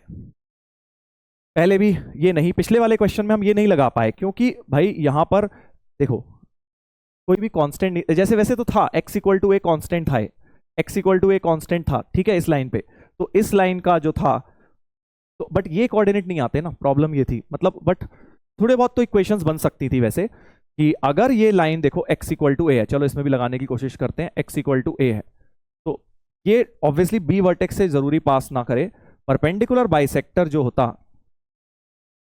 ये y इक्वल टू कॉन्स्टेंट होता है ना, और y इक्वल टू कॉन्स्टेंट में भी कॉन्स्टेंट 1 होता, तो y इक्वल टू 1 आ जाता, y इक्वल टू 1 आ जाती ये वाली लाइन, क्योंकि y कोऑर्डिनेट 1 है, तो y इक्वल टू कॉन्स्टेंट होती, और मिड पॉइंट इसका क्या होता, a कॉमा b प्लस 3/2, तो b प्लस 3/2 की वैल्यू b प्लस 3/2 की वैल्यू 1 हो जाती, तो b प्लस 3 इक्वल टू 2 हो जाता, b माइनस 1 हो जाता, देखो b हमारा -1 जो है, अच्छा तो इसका मतलब b -1 वाला ही एक्सेप्ट होना था, b3 वाला रिजेक्ट होना था, तो ये किसी कारण से हो जाएगा रिजेक्ट, तो तुम देख लेना, इसीलिए इसका आंसर मैच भी नहीं किया था, एक्चुअली में हमने बहुत लंबा मेथड लिया, आप देख रहे हो इससे कितना फास्ट हो जाता, हमारा सीधे ही b निकल कर आ गया, और b आ गया, फिर हम a भी निकाल लेते बहुत मदद से, बिल्कुल ऐसे ही b -1 a की वैल्यू -3 हो जाती बेटा, इसलिए बोल रहा हूं ये वाला मेथड बहुत प्यारा मेथड था, फास्टर मेथड हो जाता है ये वाला कांस्टेंट वाला। चलो इसमें पूरा लगा के दिखा देता हूं, तो जैसे अल्फा 8 मैंने इसमें निकाल लिया है, पिछले में भी लग जाता, समझ रहे हो ना ये मेथड कब लग सकता है, जब एक x इक्वल टू कॉन्स्टेंट या y इक्वल टू कॉन्स्टेंट दिया, देखो इसमें a कॉन्स्टेंट हो गया था, इसलिए मैं ये ट्रिक बेटा लगा पा रहा हूं, उम्मीद है आप समझ पा रहे हैं। इसमें भी x equal to alpha constant हो गया तो इसका y कॉन्स्टेंट होगा, और y इसका 2 आ गया तो इसका भी y 2 होगा, यानी अल्फा बाई 2 2 हो गया, अल्फा बाई 4 2 हो गया, अल्फा 8 हो गया है, डायरेक्ट मैंने अल्फा निकाल दिया, ठीक है, ये ट्रिक्स है, ये सब किताबों में नहीं मिलेंगे तुम्हें, ये सब ऑब्जेक्टिव ट्रिक्स। आगे क्या बोला जा रहा है, अच्छा तो बस अब तो वर्टेक्स ही आ गए, तो एबीसी के अल्फा 8 रखते ही जरा वर्टेक्स निकालता हूं, तो अल्फा 8 हो गए, तो ए के कोऑर्डिनेट्स हो गए 8 -2, बी के कोऑर्डिनेट्स हो गए 8 6, और सी के कोऑर्डिनेट्स हो गए, सी के कोऑर्डिनेट्स क्या हो गए 2 -2। तो एक्चुअली अब आप देखें ट्राइंगल राइट एंगल बन गया है, कैसे, क्योंकि अगर आप नोटिस करें एक में है x इक्वल टू कॉन्स्टेंट है ना, और एक में y कांस्टेंट है, तो 8 -2 8 6 और 2 -2, इस लाइन पे x कांस्टेंट है, इस पे y कांस्टेंट है, 2 -2 तो यानी ये राइट एंगल ट्राइंगल बन गया है बेटा। कैसा ट्राइंगल बन गया है, राइट एंगल ट्राइंगल बन गया है। बस अब तो क्या है, इनकी लेंथ निकाल लीजिए, ये साइड लेंथ हो गई 8 हो गई ये वाली, बस y कोऑर्डिनेट सबट्रैक्ट कर दिए, ये हो गई 6 हो गई है ना, और यहां से आप देख सकते हैं 6 स्क्वायर प्लस 10 आनी है, वैसे तो पाइथागोरस ही है बट वो भी वेरीफाई हो गई, ये भी साइड 10 आ रही है, यानी राइट एंगल ट्राइंगल बन गया है हमारा। तो एरिया पूछा है, एरिया ऑफ द ट्राइंगल क्या आ जाएगा। अच्छा एक और बात ध्यान रखेंगे, नॉट करेक्ट पूछा गया है बेटा, नॉट करेक्ट पूछा है, तो एरिया हो गया हाफ 8 × 6, हाफ 8 × 6, तो 24 एरिया आ गया है, यानी सही है, मतलब हम टिक नहीं करेंगे। पेरीमीटर 25, 8 6 14 और 10 24 हुआ, तो ये इनकरेक्ट हो गया, पेरीमीटर तो 24 आ रहा है, इसने 25 बोल दिया है। अच्छा, circum radius and in radius, अब इसका भी वैसे सॉल्यूशन ऑफ ट्राइंगल में बताया जाएगा। सर्कम रेडियस होता है जो सर्कल बाहर से निकल रहा हो, तो लिख लीजिए अभी सॉल्यूशन ऑफ ट्राइंगल में आएगा ये जो बाहर से सर्कम रेडियस निकलता है वो कैपिटल आर बोलते हैं। इसका फॉर्मूला होता है ABC upon 4 delta, solution of triangle में बताया जाएगा। वेयर एज जो स्मॉल आर होता है इन रेडियस, इसका फॉर्मूला होता है delta upon S. Delta represents area of triangle, ABC तो साइड लेंथ है ही, और एस तुम्हें पता है सेमी पेरीमीटर होता है। तो ये दो जनरल फॉर्मूलेज होते हैं हमारे कैपिटल आर और स्मॉल आर निकालने के। तो फॉर एग्जांपल इस क्वेश्चन में स्मॉल आर की वैल्यू एबीसी साइड का प्रोडक्ट 8 6 और 10 का, 8 6 10 का प्रोडक्ट अपॉन 4, डेल्टा मतलब एरिया ऑफ ट्राइंगल हमने 24 निकाला था। ठीक है भाई, तो 6 4 जा 24, तो 20/4 5 आ गया रेडियस कैपिटल आर, और स्मॉल आर हो जाएगा डेल्टा बाय एस, डेल्टा था 24 और सेमी पेरीमीटर, पेरीमीटर आया था 8 6 14, 24 आया था, तो सेमी पेरीमीटर हो गया 24 का आधा 12, तो स्मॉल आर की वैल्यू 2, कैपिटल आर की 5। सही आई है, देखो ये भी हमें इनकरेक्ट बताना था। तो ये आएगा आगे। सॉल्यूशन ऑफ ट्राइंगल के साथ ना स्ट्रेट लाइंस बहुत मिक्स होता है, तो वो आगे की क्लासेस में हम पढ़ेंगे सॉल्यूशन ऑफ ट्राइंगल में, वहां ये दो फॉर्मूलेज में आपको डिटेल में बताऊंगा कहां से आते हैं, बट अभी थोड़ा मिक्स करा दिया है मैंने, याद रख लीजिएगा काम आते हैं ये वाले फॉर्मूला। स्मॉल आर का formula delta by S, capital R का एबीसी अपॉन 4 डेल्टा। चलिए आगे बढ़ेंगे भाई, बढ़िया क्वेश्चन समाप्त हुआ ये वाला।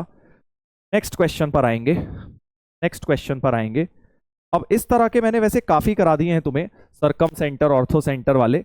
अब वापस से थोड़े से आगे के कॉन्सेप्ट्स पे भी करा देता हूं। हाँ, एक इस तरीके का करा देते हैं आपको।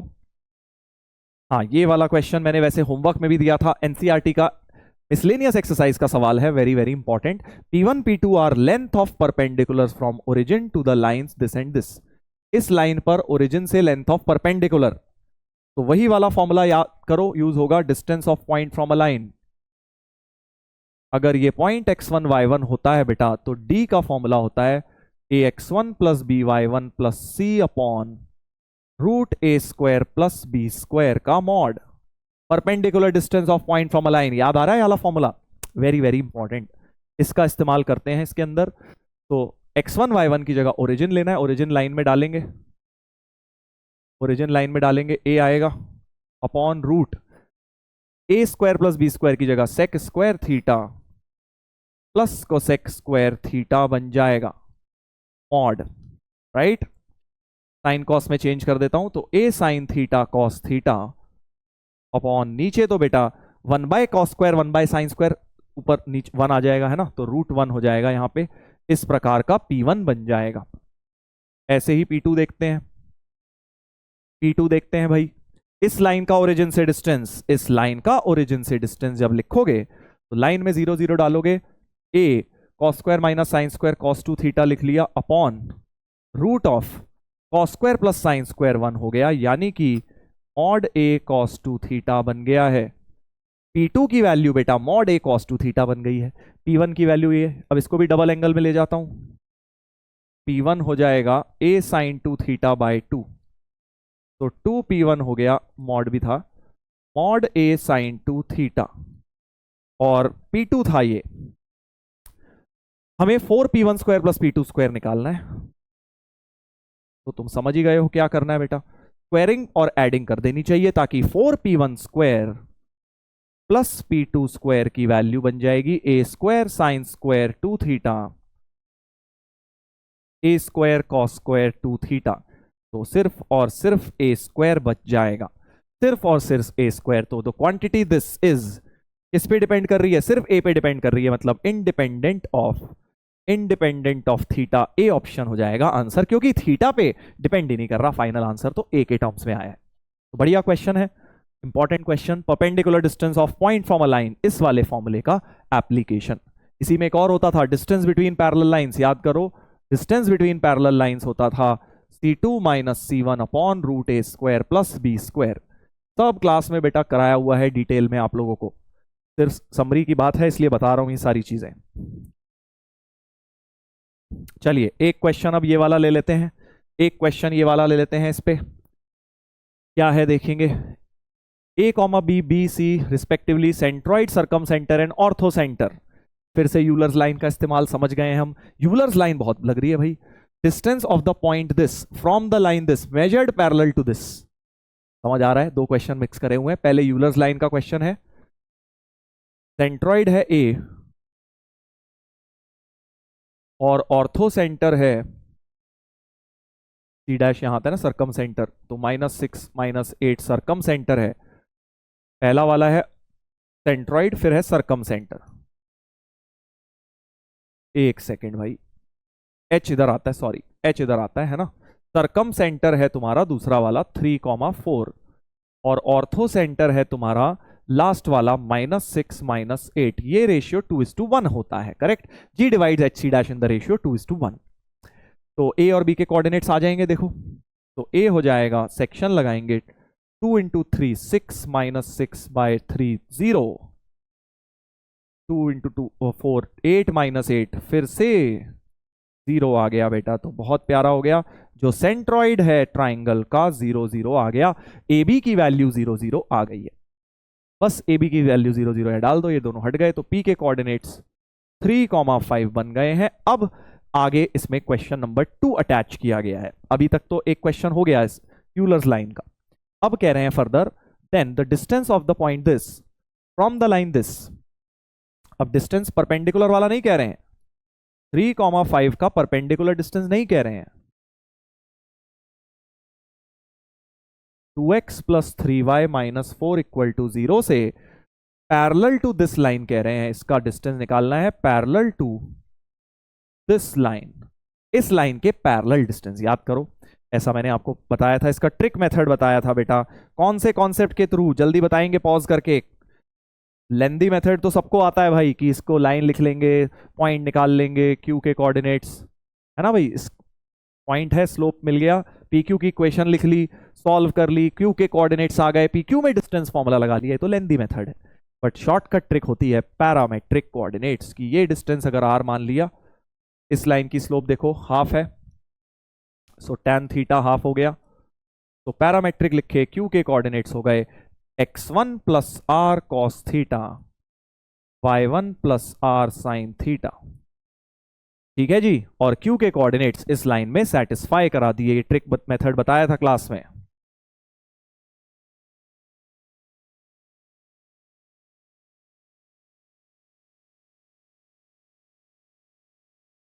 तो हमारे पास हो गया 2r cos theta + 3r sin theta +6 - 4 2 15 और 2 17 +17 = 0। अच्छा, cos थीटा sin थीटा क्या होते हैं? इस लाइन के स्लोप, और tan थीटा वो है ही। तो यहां से ट्राइंगल की मदद से sin थीटा 1/√5 है ना जी, और cos थीटा 2/√5 हो जाएगा। ये दोनों वैल्यू यहां डाल दो, r कॉमन, तो 2 × 2/√5 + 3 × 1/√5 इज -17। सो r की वैल्यू हो गई -17√5 अपॉन 4 और 3 7। r नेगेटिव आने का मतलब क्या है कि यहां जो आपने प्लस लिया है इसकी जगह माइनस आना था, कोऑर्डिनेट्स कम होने थे, याद आ रहा है। तो डिस्टेंस है, हम तो पॉजिटिव ले लेंगे, 17√5/7। सी ऑप्शन, ये भी क्लास में मैंने होमवर्क दिया था आप लोगों को क्वेश्चन। अच्छा प्रॉब्लम, राइट, बढ़िया क्वेश्चन है। तो ये हो गया भाई अगला सवाल हमारा। Let's come to the next one. इस तरीके का एक और दिया था पैरामेट्रिक कोऑर्डिनेट्स पे, ये भी निपटा लेते हैं भाई, ये भी निपटा लेते हैं जल्दी से। देखिए क्या था इसमें, a line with slope greater than 1 passes through A and intersects the line at point B. अच्छा, एक लाइन है 4,3 पॉइंट से एक लाइन बनाई गई है जिसकी स्लोप 1 से बड़ी है, और वो एक दूसरी लाइन x - y - 2 = 0 को इंटरसेक्ट करती है बी पे। Length of A be the हुई है √29/3। समझ गए, समझ गए। तो बी ऑल्सो लाइज ऑन, मतलब बी के कोऑर्डिनेट्स निकालने हैं। इस बार आर दे दिया, पिछली बार क्या था बेटा, आर नहीं दिया हुआ था, आर सॉल्व करना था, थीटा दिया हुआ था। इस बार हमें थीटा नहीं दिया हुआ, आर दिया हुआ है, तो फिर से हम लगा देते हैं बी के coordinates x1 plus r cos theta, y1 plus r. ये उन्हीं को समझ आएगा भाई जिन्होंने पैरामेट्रिक पढ़ रखा है, एक बार थ्योरी में से डिटेल में पैरामेट्रिक पढ़िए, तभी जाके ये समझ आएगा आपको। सर प्लस क्यों, माइनस क्यों नहीं? माइनस भी हो सकता है, बिल्कुल हो सकता है माइनस भी। और अब हम क्या करते हैं, इस पॉइंट को इसमें सेटिस्फाई करा देते हैं x equal to y plus two में, या x minus y equal to two में सेटिस्फाई करा देते हैं इसको।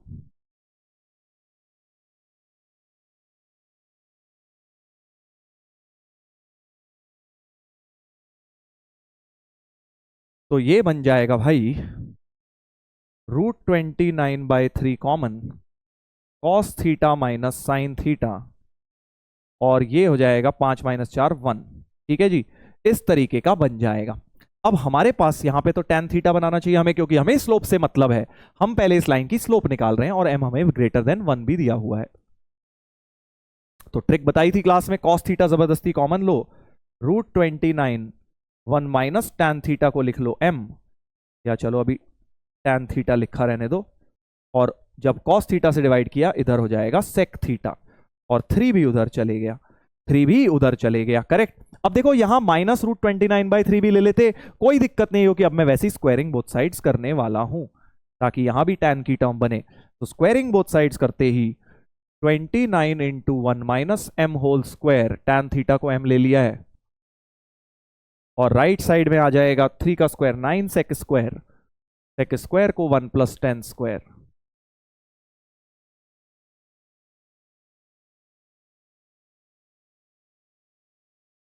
थोड़ा सा सिंप्लीफाई करेंगे, m में क्वाड्रेटिक बन गई, 20m² minus 58m plus 20 equal to 0, 2 भी उड़ा दिया, 10m² minus 29m, right. Splitting the middle term हो रही है, देखो 10 इंटू 10 100, 25 और 4, तो 5m 2m minus 5 minus 2 2m minus 5, तो m की वैल्यू 2/5 और 5/2 आ गई है। ऑब्वियसली ये रिजेक्ट करेंगे, बिकॉज क्या लिखा था क्वेश्चन में, m इज ग्रेटर देन 1। बेटा क्वेश्चन में लिखा हुआ था ना, देखो m इज ग्रेटर देन 1 लिखा हुआ था, तो m तो निकल कर आ गया 5/2, m आ गया 5/2। इतना भी क्वेश्चन दे सकते थे वैसे, बट इन्होंने और लेंदी करा है क्वेश्चन को। उन्होंने बोला है कि भाई अब आप b के कोऑर्डिनेट्स निकालिए, और b किस पे सेटिस्फाई कर रहा है वो बताइए। तो यानी यहां पे m की मदद से sign theta cos theta use करेंगे, तो m आया 5/2, मतलब tan थीटा आया 5/2, तो ट्राइंगल बना लेंगे, तो साइन थीटा आ जाएगा बेटा 5/√29, और कॉस थीटा आ जाएगा 2/√29।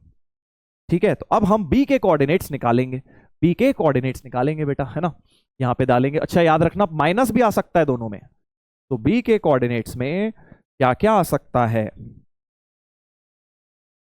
b के कोऑर्डिनेट्स में आ सकता है बेटा 4 + √29/3 cos थीटा, cos थीटा की जगह 2/√29, कॉमा 3 + √29/3 sin थीटा की जगह 5/√29। ये हमारे b के कोऑर्डिनेट्स बन सकते हैं। तो 4 + 2/3, 3 + 5/3, और बीच में माइनस साइन भी आ सकता था, पहले सिंप्लीफाई कर लेते हैं, और बीच में माइनस साइन ले लूंगा, तो 4 - 2/3 3 - 5/3 भी हो सकता है।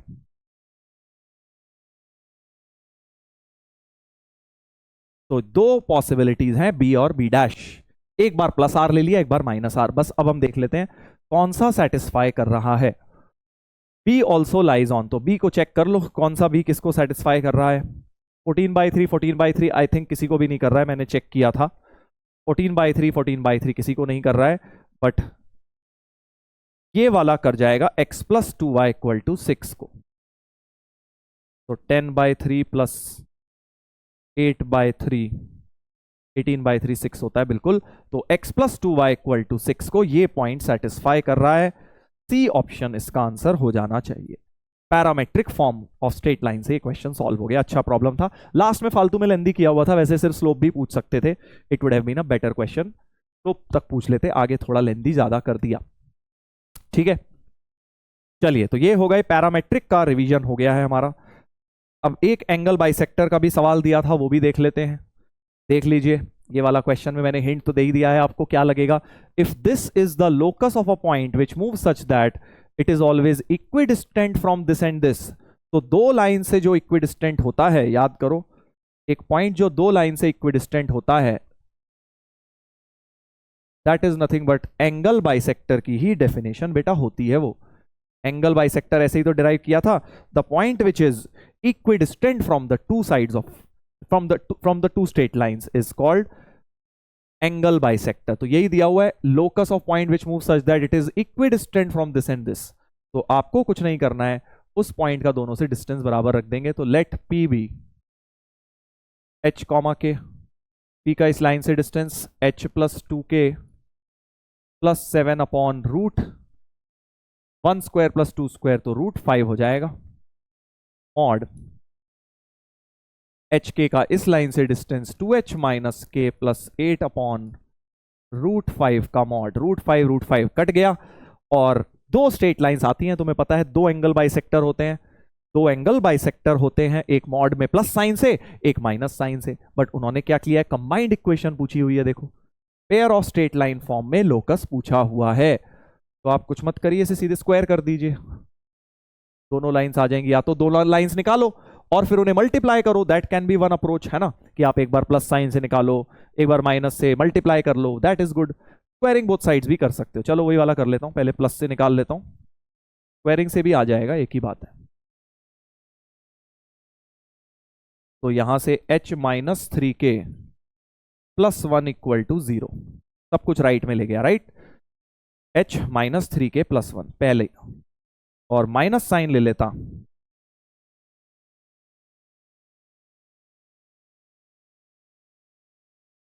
तो 3h + k + 15 = 0। ये आ गया दूसरा लोकस। एच के को एक्स वाई से रिप्लेस करके दोनों इक्वेशंस को मल्टीप्लाई कर देंगे, इस फॉर्म में कुछ ना कुछ आ जाएगा। कर देते हैं मल्टीप्लाई। सो x - 3y + 1 इनटू में 3x + y + 15 = 0, correct. Brackets open करते हैं। सो 3x² और +xy + 15x - 9xy - 3y² - 45y + 3x + y + 15 = 0। Simplify करेंगे तो 3x² - 3y² - 8xy, 15 और 3 18x, ठीक है, 15 और 3 18x, 45y - 44y, देख लीजिएगा सही लग रहा है। 15 और 3 18 -8, करेक्ट, और इधर कांस्टेंट टर्म +15 बच गई है। तो ये पेयर ऑफ स्ट्रेट लाइंस हमारा लोकस आ रहा है। बट हमें जो लोकस दिया x² y² का देखो 1 दिया है, तो 3 से डिवाइड भी कर लेना चाहिए, 3 से डिवाइड भी कर लेना चाहिए। सो x² + y², sorry x² - y² -8xy/3, 18/3 हो गया, +6x -44/3y और 15/3 हो गया 5। इस तरह का लोकस आ रहा है। Now comparing 2hxy, standard form में ही है पेयर ऑफ लाइंस के, तो h हो गया -4/3, 2gx 2fyc वैसा ही है, तो 2g मतलब g की वैल्यू हो गई 3, f की हो गई -22/3, c की हो गई 5। हमें निकालना है g + c + h - f।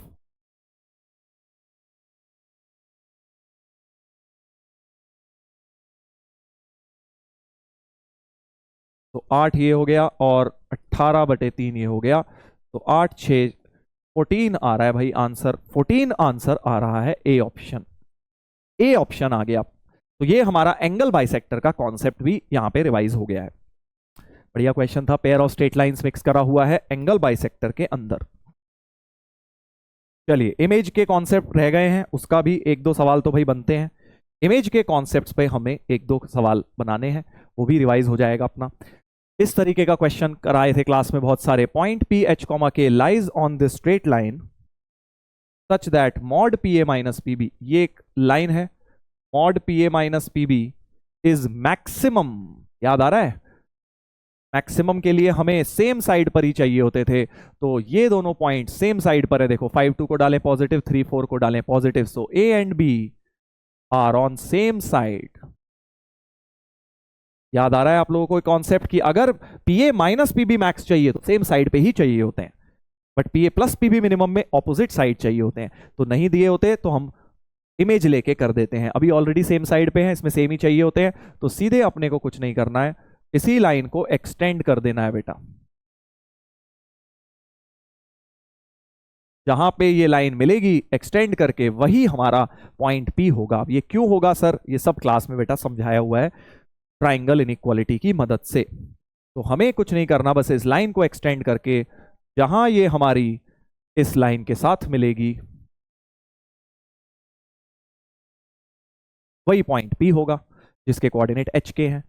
तो इसको सॉल्व कर लेते हैं, ए बी की इक्वेशन निकाल लेते हैं। देखो इक्वेशन ऑफ ए बी बहुत प्यार से मिल जाएगी, क्योंकि ये भी 5 2 और 3 4 सम इनका 7, इनका भी सम 7, तो x plus Y equal to 7 ही आ जाएगी। मैंने हिट एंड ट्रायल से ए बी की इक्वेशन बता दी, क्योंकि 5 और 2 का सम 7, 3 और 4 का भी सम, तो x प्लस वाई 7 ही हो रहा होगा। लाइन की इक्वेशन आप चेक कर लीजिएगा।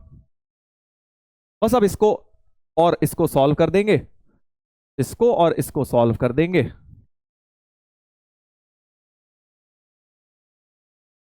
तो हमारे पास बेटा क्या आ जाएगा, हमारे पास p के कोऑर्डिनेट्स आ जाएंगे। बट थोड़ा सा होशियारी ज्यादा दिखाते हैं हमें, क्योंकि सिर्फ h प्लस के पूछा है, h के तो इस लाइन को सेटिस्फाई करेगा, तो h प्लस के तो वैसे ही 7 ही होने वाला है, no need to solve. So answer 7 हो गया। ऑब्जेक्टिव ट्रिक लग गई। वैसे अगर निकालने पड़े पॉइंट्स तो निकाल लेंगे भाई, इनको सॉल्व कर लेंगे, दोनों को सॉल्व कर लेंगे, राइट। तो इसमें इमेज नहीं लगा क्योंकि ऑलरेडी सेम साइड पे थे। अगर एक ऑपोजिट पे होता तो इमेज लेके सेम में लेके जाते, फिर ये कॉन्सेप्ट लगाते हैं।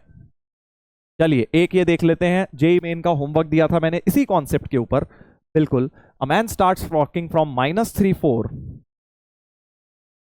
And touches X axis at R. -3 4 तो ऊपर है एक्स एक्सिस के, एक्स नेगेटिव वाई पॉजिटिव, तो एक्स एक्सिस के तो ऊपर ही है। Touches the X axis at R and then turns to reach at the point Q. ऐसे गया, और 0,2 भी आप देख सकते हैं एक्स एक्सिस के ऊपर ही है, तो दोनों पॉइंट्स सेम साइड पर दिए हुए हैं। The man is walking at constant speed. If the man reaches the point Q in minimum time, speed constant है, टाइम कम से कम चाहिए, तो डिस्टेंस कम से कम होना चाहिए, क्योंकि distance equal to speed into time होता है। स्पीड तो फिक्स्ड है, तो टाइम मिनिमम करने के लिए डिस्टेंस मिनिमम करना पड़ेगा, और डिस्टेंस मिनिमम करने का मतलब P R plus R Q की वैल्यू मिनिमम, क्योंकि वो ऐसे गया है, तो P R plus R Q हमें मिनिमम करना है। वही क्वेश्चन हो गया P A plus P B की मिनिमम वैल्यू वाला, राइट। पिछली वाला P A minus P B max था, इस बार P A plus P B minimum का क्वेश्चन हो गया। इसमें हमें क्या करना होता है, हमें ऑपोजिट साइड बनाना होता है। तो एक की इमेज ले लो, इसकी ले लो चाहे, या इसकी ले लो, किसी भी एक की इमेज ले लो। जैसे इसकी ले लेता हूं, तो 0 2 की इमेज क्या हो जाएगी, 0 -2। और अब यही लाइन जहां मिलेगी, क्यू डैश पी जहां मिलेगी, वही पॉइंट आर होता है। सब ट्रिक्स बताई हुई है क्लास में, है ना। तो पी क्यू डैश की इक्वेशन लिख लेते हैं। Equation of P Q dash 2 point form से आ जाएगी बेटा। स्लोप निकाल लो पहले तो, 4 + 2 6 ऑन -3 -2, तो y +2 equal to m times, तो y इक्वल टू -2x -2। ये बन गई हमारी equation of the line P Q dash. अब r के कोऑर्डिनेट्स के लिए y0 डाल देता हूं, क्योंकि ये तो x एक्सिस थी, मिरर क्या था हमारा, एक्स एक्सिस था बेटा। तो फॉर आर पुट वाई 0, तो -1, 0 हो गए आर के कोऑर्डिनेट्स। आर के कोऑर्डिनेट्स क्या हो गए, -1, 0 हो गए। देखते हैं आगे क्या पूछा है। Then P R square plus R Q square, तो बस पी आर स्क्वायर तो निकल गया, पी आर स्क्वायर तो आप निकाल ही सकते हो। अच्छा, आर के कोऑर्डिनेट तो -1, 0 आ गए ना, तो डिस्टेंस फॉर्मूले से निकाल दिए। 2 स्क्वायर प्लस 4 स्क्वायर, 16 और 4 20 हो गया। और आर क्यू स्क्वायर क्या हो जाएगा, ये भी डिस्टेंस फॉर्मूले से लिख लो। 1 स्क्वायर प्लस 2 स्क्वायर, 4 और 1 5। इन दोनों का सम 50 से मल्टीप्लाई करना है, तो इनका सम हो गया 25, उसको 50 से मल्टीप्लाई, 1250 बन गया आंसर। आंसर क्या बन गया बेटा, 1250 बन गया। अच्छा प्रॉब्लम था ये, स्टैंडर्ड क्वेश्चन जो मैंने आपको क्लास में एप्लीकेशन कराई थी इमेज की, उसके ऊपर जेई ने डायरेक्टली क्वेश्चन पूछ लिया। फिर से आ सकता है ये क्वेश्चन, इमेज के एप्लीकेशंस पे क्वेश्चन बहुत इंपॉर्टेंट है जेई में, जो कि आपको फिर से देखने को मिल सकते हैं इस साल। तो ध्यान से इनको पढ़िएगा, रिवीजन अच्छी तरह कर लीजिएगा इनका। चलो एक और लास्ट करा देता हूं इमेज के ऊपर ही, थोड़ा सा टफ है ये वाला, थोड़ा लेंदी है, रादर टफ तो क्या है, 2022 में बहुत लेंदी क्वेश्चंस पूछे थे। तो इनको करने का पर्पस ये है कि थोड़े अपने कॉन्सेप्ट्स क्लियर हो जाए, बस और क्या है। जेई में आ जाएगा तो सर, तो जेई में करने लायक ये क्वेश्चन थे नहीं, क्योंकि उस टाइम वैसे ही 10 क्वेश्चन आते थे। Ray of light passing through point this, choice होती थी ना पहले, इंटीजर टाइप में 10 में से 5 ही करने होते थे। Ray of light passing through 2,3 reflects on x axis at a point A and reflected ray passes through point, समझ गए। तो अब इस बार क्या कह रहे हैं भैया जी कि एक्स एक्सिस मिरर है, 2,3 से रिफ्लेक्ट होके एक पॉइंट ए पर रिफ्लेक्ट होके 5,4 से पास कर रही है reflected ray. Let R be the point that divides line segment A Q in the ratio 2:1। अच्छा, आर पॉइंट है जो 2:1 रेशियो में डिवाइड कर रहा है। Let the coordinates of foot of perpendicular M from, अच्छा अब आगे bisector of angle P A Q, इसके बाइसेक्टर की बात करी जा रही है। तो एक तरह से बात समझ आ रही है, बाइसेक्टर जो होगा वो तो भाई नॉर्मल ही होगा, क्योंकि रिफ्लेक्शन हुआ है। सो इसका बाइसेक्टर क्या होगा, नॉर्मल होगा। डायरेक्ट नहीं बोल रहे कि मिरर का नॉर्मल लेना है, बाइसेक्टर ऑफ एंगल मतलब, क्योंकि तुम्हें पता है angle of incidence angle of reflection बराबर है, तो ये अपना एंगल बाइसेक्टर हो गया हमारा। ये एंगल बाइसेक्टर है, इस पर क्या करना है, coordinates of foot of perpendicular M from R on, R से फुट ऑफ परपेंडिकुलर डालना है इस बाइसेक्टर पे, ये पॉइंट एम है। ठीक है, समझ गया, समझ गया। मतलब एम के कोऑर्डिनेट अल्फा बीटा है, तो एम के कोऑर्डिनेट्स हमें एक तरह से निकालने हैं। तो प्रोसेस वही रहेगा यार, पहला काम तो यही है कि ए के कोऑर्डिनेट्स आ जाएं। ए के कोऑर्डिनेट्स कैसे आएंगे, फिर से वही करोगे कि किसी एक की इमेज ले लो, 5 4 की इमेज ले लो, 5 - 4 हो गई, और इस लाइन के साथ सॉल्व कर दो, क्योंकि अगर ये रिफ्लेक्टेड रे का पॉइंट है तो इसकी इमेज जो होगी वो इंसिडेंट रे का पॉइंट हो जाएगा, इसी पे आगे कहीं लाए करेगा। ये भी क्लास में कराया था ना, ये भी एप्लीकेशन, कि भाई अगर मैं रिफ्लेक्टेड रे के पॉइंट की इमेज ले लूं तो ये इंसिडेंट रे पर ही कहीं ना कहीं होना चाहिए, इसी लाइन के ऊपर होना चाहिए। ठीक है जी, तो इंसिडेंट रे मिल जाएगी, उसमें y0 डाल देना क्योंकि x एक्सिस थी, a के कोऑर्डिनेट्स तो मिल जाएंगे। चलिए करते हैं।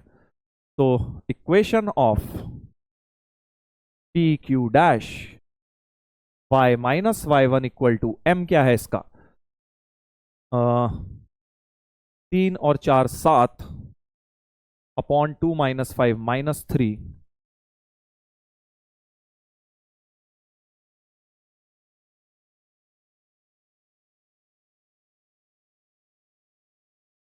तो 7x + 3y इक्वल्स टू 23, और इसमें y0 डाल देंगे। जैसे ही इसमें y0 डालूंगा तो a के कोऑर्डिनेट्स मिल जाएंगे, 23/7, 0। a के कोऑर्डिनेट्स आ चुके हैं बेटा, जहां मिरर पे वो लाइन इंटरसेक्ट करी होगी। अब a आ गया है तो 2:1 से r आ जाएगा, है ना, क्योंकि a के कोऑर्डिनेट्स अगर आ गए हैं तो r के कोऑर्डिनेट्स हम 2:1 लगा के निकाल सकते हैं। 23/7, 0 और 5 4 इन दोनों में, तो 23/7 × 1 plus 5 into 2 10 upon 3 comma y coordinate हो जाएगा 8/3। तो ये हो गया बेटा 93/7 इंटू 3 कॉमा 8/3। तो ये हो गया 93 में से 3 कट गया 31/7 कॉमा 8/3।